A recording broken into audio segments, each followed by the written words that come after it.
Hello friends, welcome on my channel RS IAS study 14 report. नमस्कार दोस्तों, आप अपने चैनल पे बहुत बहुत स्वागत है फ्रेंड्स। आज हम बात करेंगे फ्रेंड्स काफ़ी लेटेस्ट अपडेट। जो भी स्टूडेंट्स 66वीं बीपीएससी का एग्ज़ाम दिए थे, लोगों को रिजल्ट का बेसब्री से इंतजार था, तो हम बात करेंगे कि 66 बीपीएससी का जितने भी लेटेस्ट अपडेट हैं, इसके प्रीलिम्स के रिजल्ट कब तक आएंगे। ये बहुत जल्द आएंगे। हम एक्सपेक्टेड डेट अभी बताएंगे इस वीडियो में कि कब तक आएंगे। कट ऑफ देखिए, कट ऑफ पे ऑलरेडी हम वीडियो डाल चुके हैं, फिर भी हम बताएंगे कट ऑफ कितनी जाएगी। और देखिए 64वीं बीपीएससी का जो फाइनल रिजल्ट है, क्योंकि देखिए बीपीएससी भी अब थोड़ा यूपीपीसीएस की तरह या यूपीएससी की तरह अभी रेगुलर करने लगा, तो ये अच्छी चीज़ है। तो 64वीं बीपीएससी का फाइनल रिजल्ट आने वाला है, तो हम बात करेंगे कि कब तक फाइनल रिजल्ट आएगा। देन उसके बाद दोस्तों लास्ट में जो सबसे इंपॉर्टेंट है 66 बीपीएससी 66वीं बीपीएससी के मेंस प्रिपरेशन कैसे करें। सपोज अगर प्रीलिम्स आप निकाल लेते हैं, क्योंकि मेंस काफ़ी ईजी होता है इसका, और प्रीलिम्स के जो क्वेश्चंस आते हैं, अगर आप स्टैटिक पर्सन साइंस पढ़े हुए हैं 2 से 3 महीने तक प्रीलिम्स निकाल लेते हैं। लेकिन मेन दिक्कत मेंस में आती है, क्योंकि मेंस के नंबर जुड़ते हैं और मेंस से ही मेरिट बनती है, मेंस और इंटरव्यू। तो मेंस की तैयारी कैसे करें विद इन 2 मंथ, क्योंकि देखिए 2 से 2.5 महीने ज़्यादा नहीं मिलेगा आप लोगों को रिजल्ट आने के बाद। तो हम सब कुछ डिस्कस करेंगे, स्पेशली उन लोगों के लिए फ्रेशर्स होंगे जिनका प्रीलिम्स निकल रहा है, फर्स्ट टाइम दे रहे हैं, या फिर अगर सेकेंड टाइम दी जिनका मेंस रुका हुआ है, तो उन लोगों के लिए काफ़ी ज़्यादा यूजफुल होगा। और इस वीडियो को आप लोग लास्ट तक देखें और फ्रेंड्स को जितना ज़्यादा उसके दोस्तों को शेयर करें फ्रेंड्स। और हाँ दोस्तों, क्योंकि अगर आप लोग बीपीएससी दे रहे हैं तो यूपीएससी एग्ज़ाम आईएएस का भी इस बार दे रहे होंगे, जो 27 जून को है दोस्तों। तो मेरे टेलीग्राम चैनल का लिंक नीचे मिल जाएगा, मैं नीचे डाल दूंगा, वहाँ से उसको फॉलो करें, क्योंकि जितने करंट होते हैं डेली पीआईबी स्टैटिक पर्सन सब उसमें कवर करते हैं फ्रेंड्स। स्पेशली जो हमारा करंट हिंदू एनालिसिस होता है, डेली हिंदू एनालिसिस वो डालते हैं, जो काफ़ी इंपॉर्टेंट है। अगर आप इसको फॉलो कर लेते हैं इतना, तो आपके करंट काफ़ी हद तक कवर हो जाएंगे। इवन आपको कहीं और जाने की जरूरत नहीं पड़ेगी फ्रेंड्स। तो स्टार्ट करते हैं वीडियो को। देखिए जो 66वीं बीपीएससी 66 बीपीएससी इसका रिजल्ट देखिए। अब इसका रिजल्ट काफ़ी देखिए, क्योंकि ये 14 फेब को हुआ था औरंगाबाद का, उसके बाद से रिजल्ट का वेट चल रहा था। अभी 14 फेब के बाद रिजल्ट अब फरवरी के अंत तक आ जाना चाहिए, लेकिन और उसके बाद भी नहीं आ पाया, तो मार्च के फर्स्ट वीक तक आ जाना चाहिए। लेकिन मैं आपको एक एग्जैक्ट डेट बता रहा हूँ जो आयोग के अंदर से 25 या उससे पहले आ सकता है, मतलब होली से पहले, किसी बात में होली से पहले रिजल्ट दे देंगे। तो 25 मार्च के पहले रिजल्ट आ जाएगा, 25 मार्च या फिर 25 मार्च से पहले। तो ये बहुत इंपॉर्टेंट अपडेट है। 25 मार्च 25 मार्च या उससे पहले रिजल्ट ये अनाउंस कर देते हैं। तो ये बहुत इंपॉर्टेंट अपडेट है, बहुत इंपॉर्टेंट चीज़ है। और दोस्तों इसी में देखिए जो 64th बीपीएससी जो 64th बीपीएससी फाइनल रिजल्ट, देखिए फाइनल रिजल्ट होता है मेंस प्लस, पता होता है जो लोग ये फ्रेशर्स के लिए बता रहे हैं, और इंटरव्यू फ्रेंड्स। उसके बाद जो फाइनल रिजल्ट निकलेगा उसका दोस्तों रिजल्ट ये 23 मार्च तक। अब मैं आपको बताता हूँ, देखिए 66 बीपीएससी पहले क्या करेंगे, 64th बीपीएससी जो 64वीं बीपीएससी है फाइनल रिजल्ट इसका निकालेंगे। इसका रिजल्ट निकालने के बाद दोस्तों 66 बीपीएससी का फाइनल प्रीलिम्स रिजल्ट निकालेंगे, देन मेंस लेंगे, क्योंकि देखिए 64 क्लियर हो जाएगा और 65 का मेंस ले चुके हैं। तो जैसे 66 का जब मेंस लेंगे उसके पहले तक या मेंस के बाद तक 65 का मतलब 65वीं का जो है 66 से पहले फाइनल रिजल्ट निकाल देंगे। अब इनकी एक स्ट्रेटजी है, तो इस चीज़ को समझिए।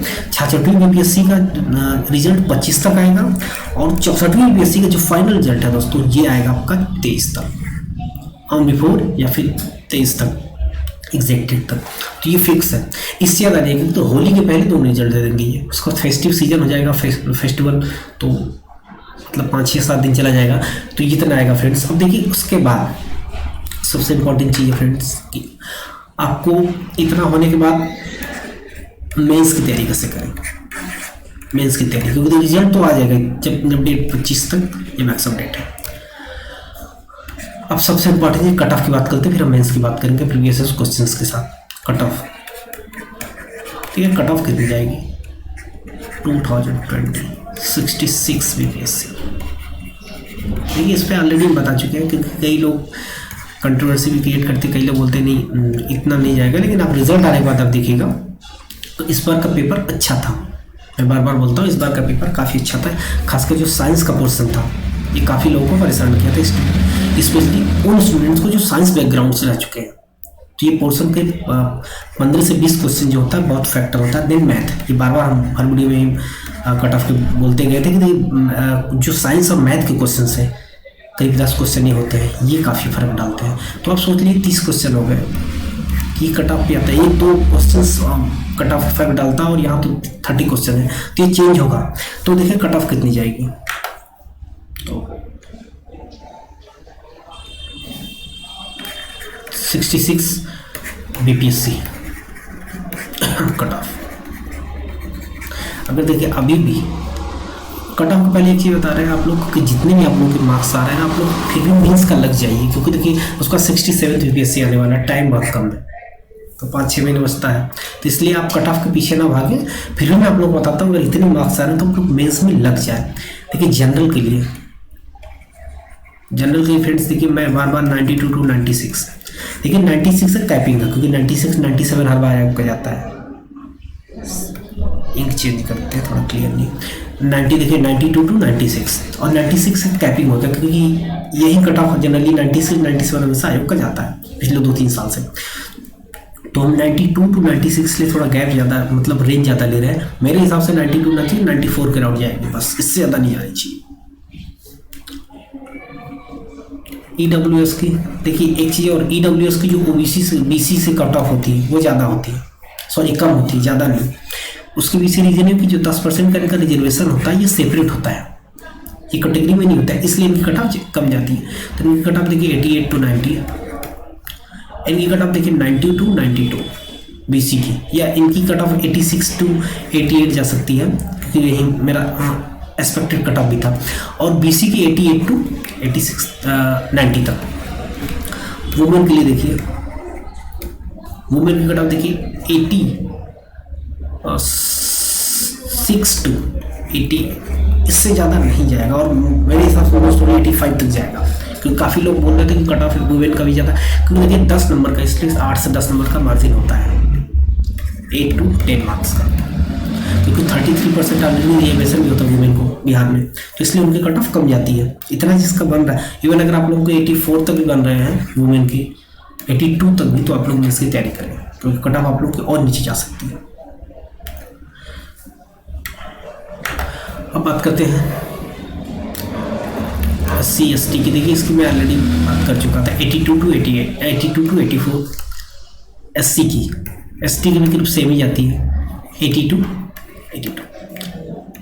देखिए ये एक्सपेक्टेड कट ऑफ था फ्रेंड्स, मेरे हिसाब से इससे ज़्यादा कट ऑफ नहीं जाएगा, और उसके पीछे रीज़न है ये, क्योंकि देखिए कट ऑफ कुछ लोग कह रहे हैं 100 से ऊपर। देखिए आप 96 97 तो आप जनरल मान लेते हैं, इतना कैपिंग है एक तरीके से 2-3 साल से, लेकिन जनरल के लिए 92 to 94 जो 96 था, जैसे मेरे हिसाब से 94 2 से 3 मार्क्स उसका फ़र्क डालेगा मैथ और साइंस, बार बार बोले मैथ और साइंस। और इसका असर देखिए बिहार जो होता है एग्ज़ाम्स प्रीलिम्स में कभी भी नंबर ऑफ पोस्ट मैटर नहीं करती है, सच बात है। सिर्फ और लेवल ऑफ क्वेश्चन जो होता है पेपर का वो मैटर करता है, तो ये कट ऑफ इतनी जाएगी।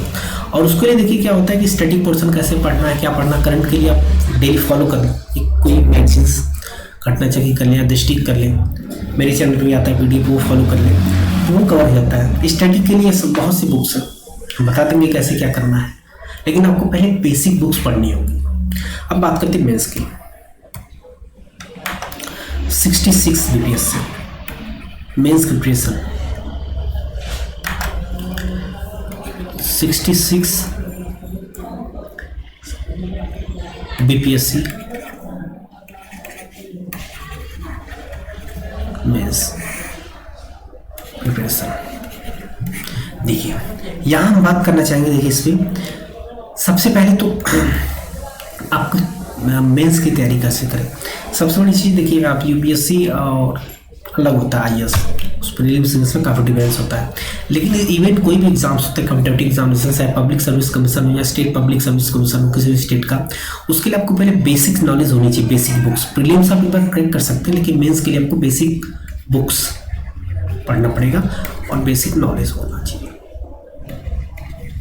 अगर बेसिक नॉलेज होगा तभी जो है आपके पास मटेरियल होगा, आपको आंसर राइटिंग लिख सकते हैं।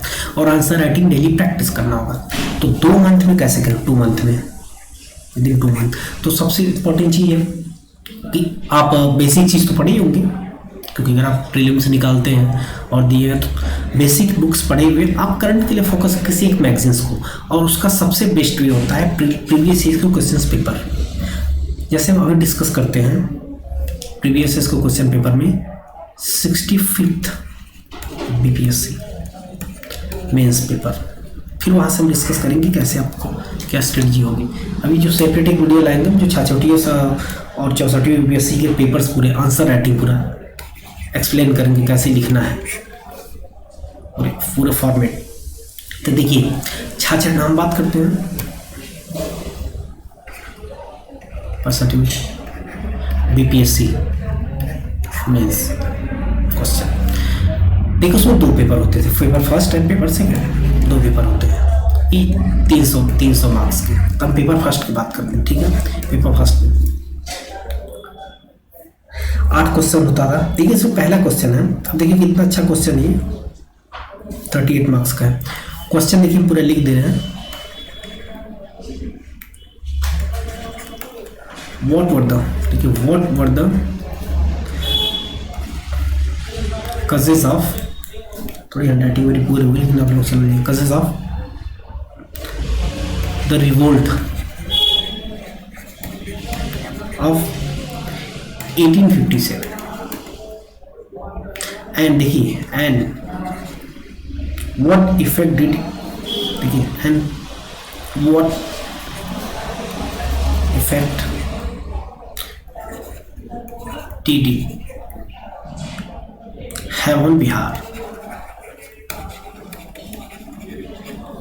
बहुत ब्यूटीफुल क्वेश्चन है, बहुत इजी क्वेश्चन है। देखिए अभी क्या कह रहे हैं कि 1857 के विद्रोह के क्या कारण थे, बिहार में उसका प्रभाव क्या था। तो देखिए इस क्वेश्चन को आप बेसिक एनसीईआरटी पढ़े होंगे या इसके लिए सबसे बेस्ट होता है बिपिन चंद्रा, तो जो लोग पढ़े होंगे या फिर आप थोड़ी भी नॉलेज रखते हैं। देखिए जो मैं इसको थोड़ा डिटेल में डिस्कस कर लेता हूँ थोड़ा सा, क्योंकि ऐसे मैं आप लोगों को पढ़ाऊंगा, एक्सप्लेन करूंगा। इस वीडियो को आप लोग जरूर देखिएगा। 1857 का जो रिवोल्ट था, देखिएगा ध्यान दीजिएगा जो चीज़ें बताने जा रहे हैं आपको, कैसे क्वेश्चन को स्ट्रक्चर करना है। 1857 का जो रिवोल्ट था एक्चुअली ये देखिए इंस्टेंटेनियस नहीं था, इसके पीछे आपको बैक जाना होगा। ये स्टार्ट होता है डुअल गवर्नमेंट से, जब बक्सर का जो बैटल होता है 1764, वहाँ से जो है ब्रिटिश जो पैरामाउंटेसी स्टैब्लिश होती है। वहाँ से देखिए स्पेशली जो बिहार की बात कर रहा था उसमें बिहार और बंगाल एक ही होता था, इवन उड़ीसा और असम एक ही होते थे उस टाइम प्रोविंस, काफ़ी बड़ा उस टाइम पे प्रोविंस हुआ करता था। तो बिहार बंगाल एक ही होता था। तो वहाँ पे इम्पेक्ट क्या था, सबसे पहले देखिए यहाँ से ओरिजिन होता है। अब इसका जो ओरिजिन होता है धीरे धीरे देन आपको ये क्या करते हैं, एक्सप्लॉइट करना शुरू करते हैं। जो सबसे इम्पोर्टेंट चीज़ होती है कि जो हमारा रूरल हैंडीकैप था और हमारे सबसे इम्पोर्टेंट हमारे ट्रेडिशन, जैसे जो ऑर्थोडॉक्स हिंदू या ऑर्थोडॉक्स मुस्लिम थे, उनको ये लगता कि क्रिश्चियनिटी हमारे जो है ट्रेडिशन हमारे कल्चर को जो है डिस्टर्ब करेगा। जैसे महाराजा अमरोहा राय की वजह से सती प्रथा, विलियम बेंटिंक ने जो लाया हुआ था सती प्रथा, विडो रीमैरिज एक्ट, ये सब चीज़ें, और western education for the girls and women, तो ये सब चीज़ें जो थी ये धीरे धीरे एक सोसाइटी में इन्फ्लुएंस डालती गई। तो टाइम के साथ क्या होता है कि उसके बाद इन्होंने क्या किया कि अपने एम्पायर को एक्सटेंड करने के लिए, क्योंकि उन्हें रेवेन्यू चाहिए, रेवेन्यू जनरेट कैसे होगा, ये 3 सेट जो है सेटलमेंट लाए, स्पेशली 3 जो है टैक्स लाए, जिसको मिक्सर टैक्स। पहला था परमानेंट सेटलमेंट, इसको थोड़ा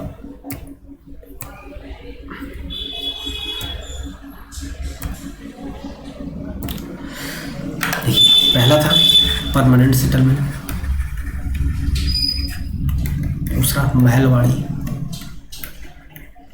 तीसरा रैयतवाड़ी। रैयत होता था उसको किसान को जो बोलते हैं, महल मतलब विलेज होता था। जो वेस्टर्न नॉर्थ वेस्टर्न इंडिया और मद्रास और आपकी मुंबई प्रेसिडेंसी में। देखिए जो मेन इम्पोर्टेंट जो परमानेंट सेटलमेंट था उसमें क्या था कि ये लीज पे कर दिए 20 से 30 साल तक, मतलब 20-30 ईयर तक। ये जैसे ये देखिए यहाँ पे पीजेंट है, ठीक, और ये government of India, that means उस समय ब्रिटिश स्टेट ऑफ इंडिया था, ठीक है, ये थी। अब इन्होंने क्या किया, एक मिडिल मैन रख दिया। मिडिल मैन ये थे लैंडलॉर्ड, उनको जमींदार बोलते हैं, जमींदार। अब जमींदार को क्या करते थे, फिक्स कर दिए कि आपको इनकम इनसे लेनी है, और उनको राइट देती थी जो जमीन थी कि आप जमीन को ऑक्शन कर सकते हैं, सेल कर सकते हैं अगर ड्यू टाइम पे, अगर पीजेंट फार्मर्स पे नहीं करते हैं टैक्स तो। अब इनको फिक्स इनकम होता था, इससे क्या होता था, ये गवर्नमेंट ऑफ इंडिया का दे इनकम होने लगा। और फिर जो डेनाबेल थ्योरी थी उसे रिलेट करते हुए इस तरीके से आपको स्ट्रक्चर करना होगा, देन इंस्टेंटेनियस गजल्स देना होगा। अब उसके देखिए उसकी जो रीजन था उसकी वजह से अब देखिए बहुत सी चेंजेस हुई, एडमिनिस्ट्रेटिव चेंजेस, आर्मी में चेंजेस हुए थे और इकोनॉमिक चेंजेस हुए थे। तो सब कुछ आपको डिस्कस, देखिए 38 नंबर का है तो सब कुछ आपको डिस्कस करना होगा। इसमें क्या होता है, देखिए स्ट्रक्चर होता है, बस आपको लिखते जाना है।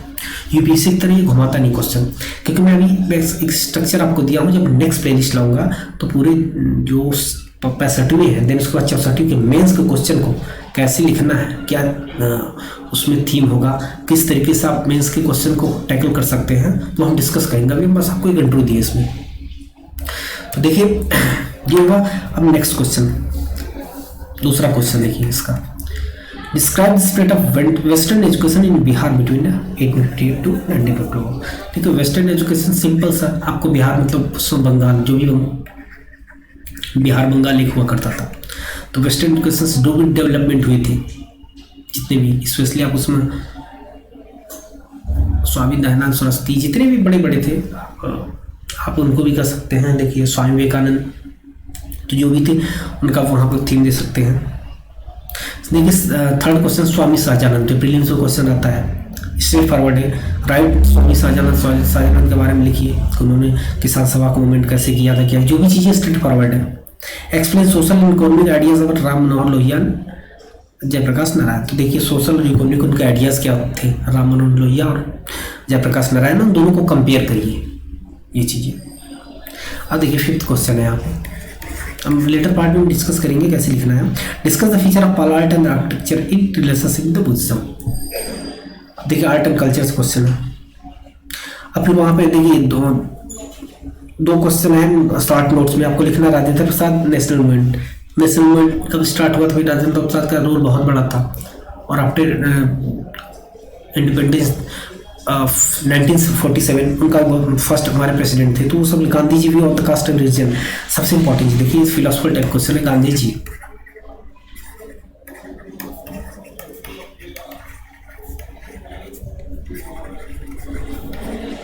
रिलीजन,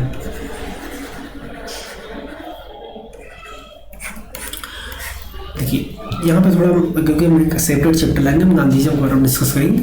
एक्चुअली गांधी जी का जो थॉट था, बाद में उन्होंने हरिजन सेवक संघ, फिर हरिजन उन्होंने दिया था, एंटी अनटचेबल लीग जितने भी थे उन्होंने लॉन्च किया था।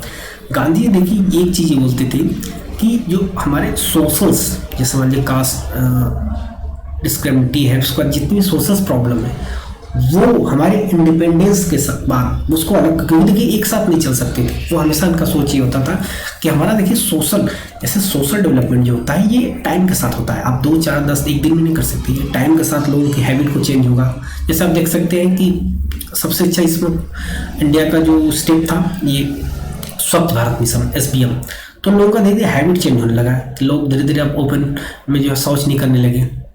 तो अब देखिए गांव में रूरल में भी अब शौचालय बन गए थे।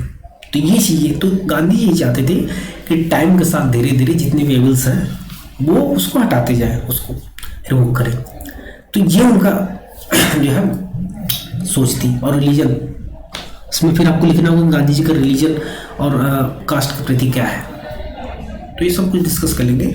और भी आगे क्वेश्चन, दलित मूवमेंट भी, बिहार में जो दलित मूवमेंट था, अब देखिए मीन्स, अब देखिए यहाँ पे आपके करंट का क्वेश्चन है कि discuss the pattern of global spread of कोविड-19 pandemic with reference to international migration and trade. अंतर्राष्ट्रीय स्थानांतरण और व्यापार के संदर्भ में कोविड-19 महामारी की वैश्विक प्रसार के तरीकों का। देखिए आपको सिंपल से लिखना होगा कहाँ से स्टार्ट हुआ था, ठीक है, क्या क्या कंसिक्वेंसेस थे, फिर गवर्नमेंट ऑफ इंडिया ने क्या क्या स्टेप लिया था। आप इसको इजीली लिख सकते हैं। आप जैसे हिंदू या कोई पेपर पढ़े होंगे तो देखिए स्ट्रेट फॉरवर्ड क्वेश्चन। तो देखिए क्वेश्चन इस तरीके से, बस आपको लिखने का तरीका होना चाहिए। अगर आप जितना सही से लिखते हैं आपको मार्क्स उतने अच्छे मिलेंगे फ्रेंड्स। तो देखिए इस वीडियो में इतना ही मैं आप लोगों को अपडेट किया कि रिजल्ट देखिए जल्दी आने वाला प्रीलिम्स का बहुत जल्द। कट ऑफ कितनी जाएगी हम बात कर लिए थे। 64वीं पीएससी का रिजल्ट बहुत जल्दी वाला। 66वीं पीएससी मेंस की तैयारी कैसे करें उसकी क्या स्ट्रेटजी होगी फ्रेंड्स। अगर वीडियो अच्छा लगता है तो वीडियो को लाइक करें, दोस्तों को शेयर करें। मिलते हैं नेक्स्ट वीडियो, तब तक के लिए दोस्तों हैव अ नाइस डे, जय हिंद।